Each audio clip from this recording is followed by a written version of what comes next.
Hey guys, welcome to the channel, and in this video I will show you how to use advanced search filters in OneDrive.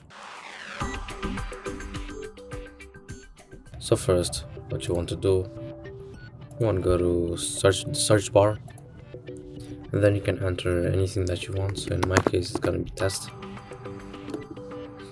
and as you can see it's showing me folders, 5 of them, and here I can change the type.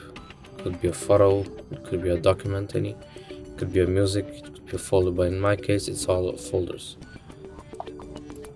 You can also filter the date, so any date, or it will show you the ones that was created in last 24 hours, last week, last month, and last year.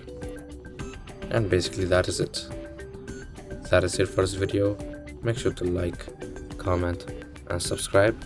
See you in the next video.